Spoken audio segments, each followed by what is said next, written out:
Assalamualaikum warahmatullahi wabarakatuh. Sebelumnya perkenalkan, nama aku Sabina dari kelas 4C. Di sini aku akan membahas mengenai tentang sejarah peradaban Islam pada masa Dinasti Umayyah. Yang dimana video ini dibuat untuk memenuhi tugas mata kuliah ilmu perpustakaan dan arsip digital. Nah, pasti dari kalian itu udah nggak asing lagi kan ngedenger tentang Dinasti Umayyah. Tapi di sini aku akan ngebahas lagi tentang sejarah peradaban atau sejarah berdirinya Islam pada Dinasti Umayyah. Terus di dalam pembahasan ini aku akan menjelaskan tentang sejarahnya, terus ilmu-ilmu apa aja yang terdapat di dalam Dinasti Umayyah dan sampai runtuhnya Dinasti Umayyah tersebut. Untuk pembahasan lebih lengkapnya lagi, langsung aja kita ke pembahasan video selanjutnya. Nah, di sini aku akan ngebahas tentang sejarah berdirinya Dinasti Umayyah. Hal pertama yang aku akan bahas di sini adalah mengenai sejarah berdirinya Dinasti Umayyah. Nama Dinasti Umayyah ini dinisbatkan kepada Umayyah bin Abdusyams bin Abdumanaf. Beliau ini merupakan salah satu tokoh penting di tengah Quraisy di masa jahiliyah pada saat itu. Beliau dan pamannya yaitu Hashim bin Abdumanaf selalu bertarung dalam memperebutkan sebuah kekuasaan atau kedudukan. Dinasti Umayyah ini pertama kali didirikan oleh Muawiyah bin Abdus Sufyan bin Harb. Di samping itu, Muawiyah sebagai pendiri Daulah Bani Abbasiyah dan juga sekaligus menjadi khalifah pertama. Ia yang memindahkan kota kekuasaan Islam dan Kufah ke Damaskus. Pada saat itu awalnya Muawiyah dipandang sensitif sebagai pembangun dinasti yang oleh sebagian besar sejarawan. Keberhasilannya ini memperoleh legalitas atas kekuasaannya dalam perang saudara di Siffin, dicapai dengan melalui cara yang curang. Lebih dari itu, Muawiyah juga dituduh sebagai pengkhianat prinsip-prinsip demokrasi ajaran Islam. Karena dialah yang mula-mula mengubah pimpinan negara dan seorang yang dipilih oleh rakyat menjadi kekuasaan raja yang diwariskan turun-temurun atau disebut dengan monarki heredity. Muawiyah juga berhasil mendirikan dinasti Umayyah bukan dari kemenangan diplomasi di Siffin dan terbunuhnya Khalifah Au, melainkan sejak semula gubernur Suriah itu memiliki basis rasional, yang dimana solid bagi landasan pembangunan politiknya di masa depan. Yang pertama adalah dengan adanya dukungan yang kuat dari masyarakat Suriah dan keluarga Bani Umayyah, penduduk Suriah yang lama diperintah oleh Muawiyah mempunyai pasukan yang kokoh, terlatih, dan disiplin di garis depan dalam peperangan melawan Romawi. Mereka bersama-sama dengan kelompok bangsawan Mekah dan keturunan Umayyah berada sepenuhnya di belakang Muawiyah dan memasoknya dengan sumber-sumber kekuatan yang tidak ada habisnya, baik itu moral, tenaga manusia, maupun kekayaan. Negeri Suriah sendiri pada saat itu terkenal makmur dan menyimpan berbagai sumber alam yang berlimpah. Ditambah lagi bumi Mesir yang berhasil dirampas, maka sumber-sumber kemakmuran tersebut dan suplai bertambah bagi Muawiyah. Yang kedua itu, sebagai seorang administrator, Muawiyah juga sangat bijaksana dalam menempatkan para pembantunya pada jabatan-jabatan yang penting. Ketiga, Muawiyah memiliki kemampuan menonjol sebagai negarawan sejati, bahkan mencapai tingkat sifat tertinggi yang dimiliki oleh para pembesar Mekah pada zaman itu. Nah, dari gambaran dan sifat mulia tersebut dalam Din Muawiyah setidaknya tampak dalam keputusan yang berani memaklumkan jabatan khalifah secara turun-temurun, di mana situasi pada saat itu ketika Muawiyah naik ke kursi kekhalifahan mengundang banyak kesulitan. Anarkisme tidak dapat lagi dikendalikan oleh ikatan agama dan moral, sehingga hilanglah persatuan umat dengan menegakkan wibawa pemerintahan serta menjamin integritas kekuasaan di masa-masa yang akan datang ini.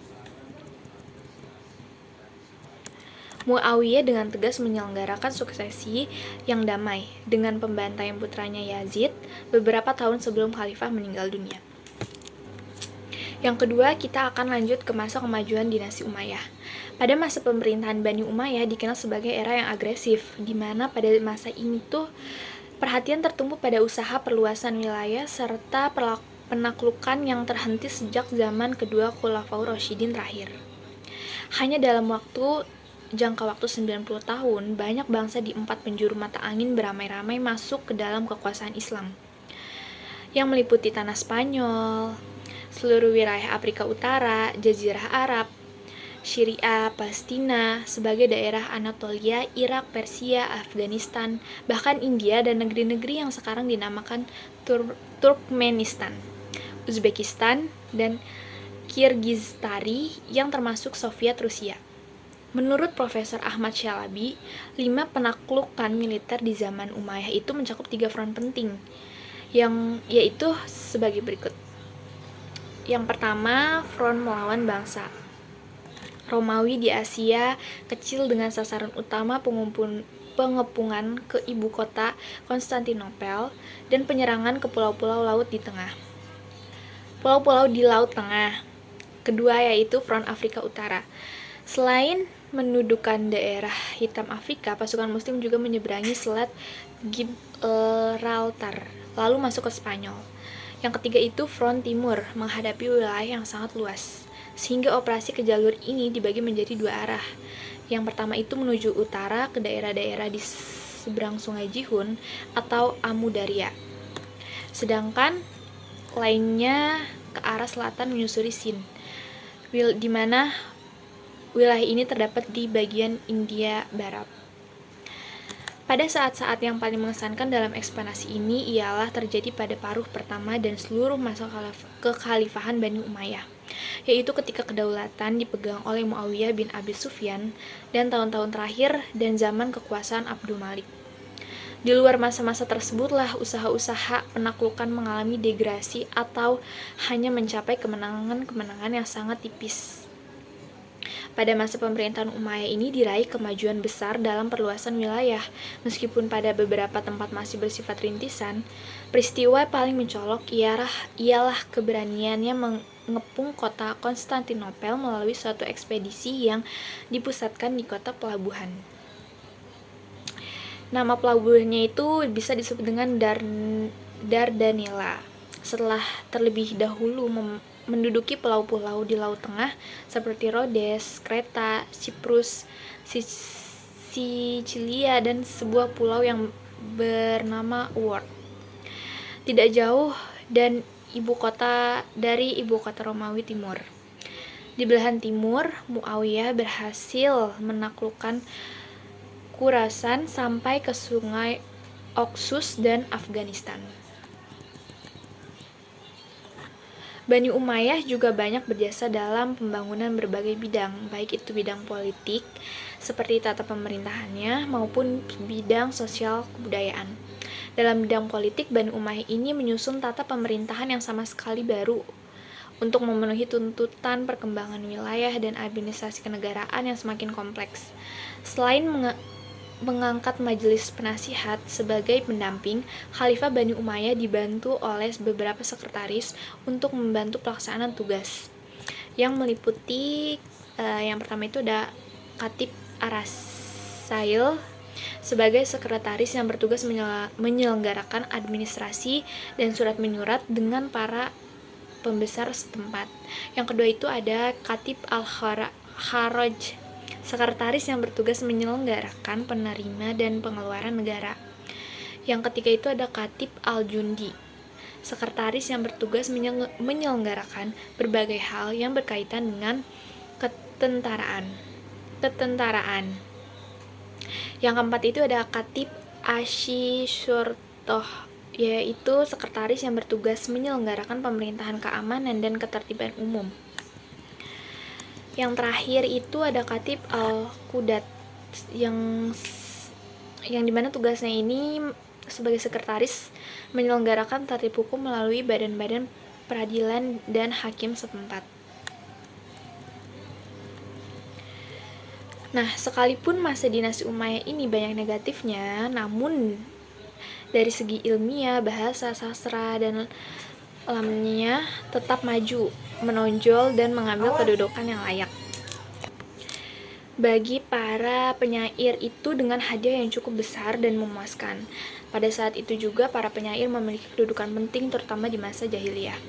Pada masa itu Abul Aswad Ad-Duali menyusun gramatika Arab dengan memberi titik-titik pada huruf-huruf jahiliyah yang semula tidak bertitik. Usaha ini besar artinya dalam mengembangkan dan memperluas bahasa Arab, serta memudahkan orang membaca, mempelajari, dan menjaga barisan yang menentukan gerak kata dan bunyi suara serta ayunan iramanya, hingga dapat diketahui maknanya. Selanjutnya, udah masuk ke kemajuan pada bidang peradaban. Dinasti Umayyah ini meneruskan tradisi kemajuan dalam berbagai bidang yang telah dilakukan pada masa kekuasaan sebelumnya, yang dimana masa kekuasaan Khulafaur Rasyidin. Dalam bidang peradaban dinasti Umayyah ini telah menemukan jalan yang lebih luas ke arah pengembangan dan perluasan berbagai bidang ilmu pengetahuan dengan bahasa Arab sebagai media utamanya. Dinasti Umayyah meneruskan tradisi kemajuan dalam berbagai bidang yang telah dilakukan pada masa kekuasaan sebelumnya, yaitu masa kekuasaan Khulafaur Rasyidin. Nah, ilmu-ilmu apa aja sih yang sebenarnya ada pada masa dinasti Umayyah ini? Yang pertama itu ada pengembangan bahasa Arab. Para penguasa dinasti Umayyah telah menjadikan Islam sebagai daulah atau negara. Kemudian dikuatkan dan dikembangkan bahasa Arabnya dalam wilayah kerajaan Islam. Upaya tersebut dilakukan dengan menjadikan bahasa Arab sebagai bahasa resmi dalam tata usaha negara dan pemerintahan, sehingga pembukaan dan surat menyurat peradaban Islam pada masa itu, pada masa pemerintahan Bani Umayyah, menggunakan bahasa Arab yang sebelumnya menggunakan bahasa Romawi atau bahasa Persia di daerah-daerah bekas jajahan mereka di Asia sendiri. Yang kedua itu ada Marbat. Marbat ini merupakan suatu kota pusat kegiatan ilmu dinasti Umayyah yang mendirikan sebuah kota pengetahuan dan kebudayaan. Ilmu dan kebudayaan itu dinamakan dengan Marbat atas dan Damaskus. Di Marbat inilah berkumpul para pujangga, suf, ulama, penyair, dan cendekiawan lainnya, sehingga kota ini diberi gelar Islam. Yang berikutnya itu ada ilmu qiraat. Ilmu qiraat ini adalah ilmu seni baca Al-Quran. Ilmu qiraat merupakan ilmu syariat tertua yang telah dibina sejak zaman Khulafaur Rasyidin.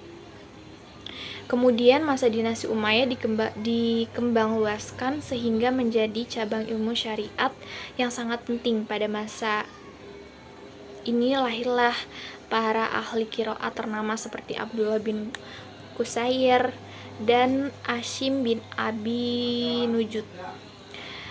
Terus yang berikutnya itu ada ilmu tafsir. Ilmu tafsir ini merupakan ilmu memahami Al-Quran sebagai kitab suci. Diperlukan interpretasi pemahaman secara komprehensif. Minat untuk menafsirkan Al-Quran di kalangan umat Islam bertambah.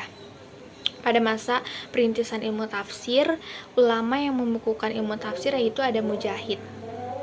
Yang berikutnya itu ada ilmu hadis. Ketika kaum muslimin telah berusaha memahami Al-Quran, ternyata ada satu hal nih yang juga sangat mereka harus butuhkan, yaitu ucapan-ucapan Nabi yang disebut sebagai hadis. Oleh karena itu timbul usaha untuk mengumpulkan hadis, menyelidiki asal-usulnya, sehingga akhirnya menjadi satu ilmu yang berdiri sendiri yang dinamakan dengan ilmu hadis.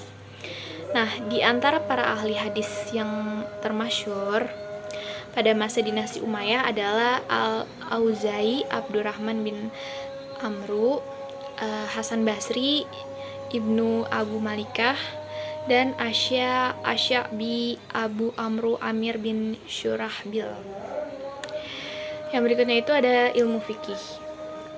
Setelah Islam menjadi daulah, maka para penguasa sangat membutuhkan adanya peraturan-peraturan untuk menjadi pedoman dalam menyelesaikan berbagai masalah.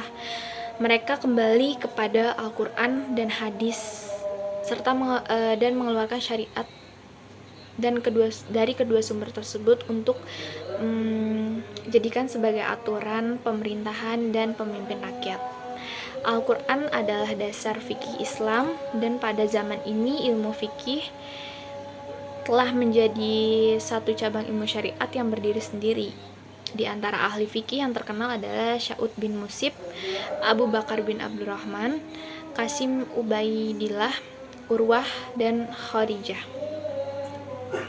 Yang terakhir berikutnya itu ada ilmu Nahwu. Pada masa dinasti Umayyah, karena wilayahnya berkembang secara luas, khususnya ke wilayah di luar Arab, maka ilmu Nahwu sangat diperlukan. Hal tersebut itu karena disebabkan oleh bertambahnya orang-orang ajam atau orang-orang non-Arab yang masuk Islam, sehingga keberadaan bahasa Arab sangat dibutuhkan. Oleh karena itu, dibukakanlah ilmu Nahwu dan berkembanglah satu cabang ilmu yang penting untuk mempelajari berbagai ilmu agama Islam.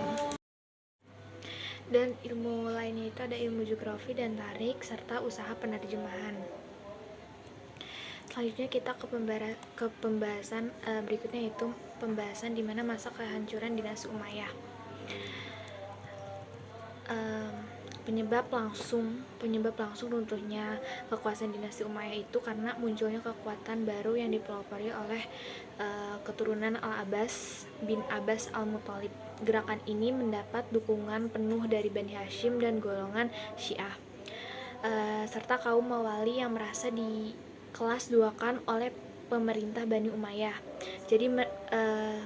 Jadi menjadikan gerakan oposisi baik secara terbuka seperti di masa awal dan akhir maupun secara tersembunyi seperti di masa pertengahan kekuasaan Bani Umayyah. Penumpasan terhadap gerakan-gerakan ini banyak menyedot kekuatan pemerintah. Nah, di sini aku akan menyebutkan siapa aja 14 orang khalifah yang pernah para khalifah dinasti Umayyah pada masa kekuasaan dinasti Umayyah hampir satu abad, yaitu ada yang pertama Muawiyah bin Abi Sufyan, yang kedua Zaid bin Muawiyah, yang ketiga Muawiyah bin Yazid, yang keempat Marwan bin Hakam, yang kelima Abdul Malik bin Marwari, yang keenam ada Al-Walid bin Abdul Malik, yang ketujuh ada Sulaiman bin Abdul Malik, Umar bin Abdul Aziz, Yazid bin Abdul Malik, Hisham bin Abdul Malik, Al-Walid bin Yazid, Yazid bin Walid bin Malik, Ibrahim bin Al-Walid, Marwan, yang terakhir itu ada Marwan bin Muhammad. Nah, mungkin itu aja yang bisa aku sampaikan, kurang lebihnya mohon maaf, atau mungkin aja ada penjelasan yang kurang atau kelewat. Intinya kalau kalian mau lebih lengkap lagi, kalian bisa cari sumber lain untuk bisa baca-baca mengenai sejarah peradaban Islam pada masa dinasti Umayyah. Kurang lebihnya mohon maaf. Wassalamualaikum warahmatullahi wabarakatuh. Assalamualaikum warahmatullahi wabarakatuh. Sebenarnya perkenaan